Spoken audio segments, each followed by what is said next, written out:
প্রতিভাবান ক্রিকেটার হয়েও বিশৃঙ্খলা এবং ফিটনেসের অভাবের কারণে ভারতীয় ক্রিকেটের মূল স্রোত থেকে দূরে সরে গিয়েছিলেন পৃথ্বী শ। আবারও পুরনো জায়গায় ফিরতে চাইছেন তিনি। বুচিবাবু ট্রফিতে ১৭ রান করে নজর কেড়েছেন। নতুন রাজ্য দল মহারাষ্ট্রের হয়ে আবির্ভাবেই চমকে দিয়েছেন। আবার জাতীয় দলে ফেরাই তার লক্ষ্য।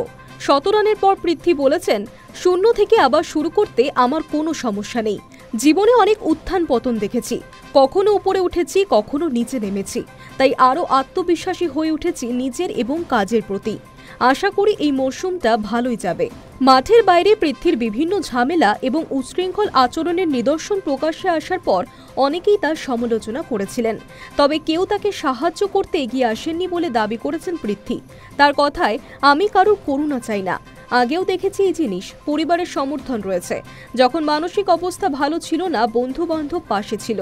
সকলেই নিজের জীবন নিয়ে ব্যস্ত, তাদেরও নিজেদের পরিবার আছে, তাই আমাকে সাহায্য করার কথা মনে পড়েনি। আমি চিন্তিত নই, একা একা লড়তে শিখে গিয়েছি।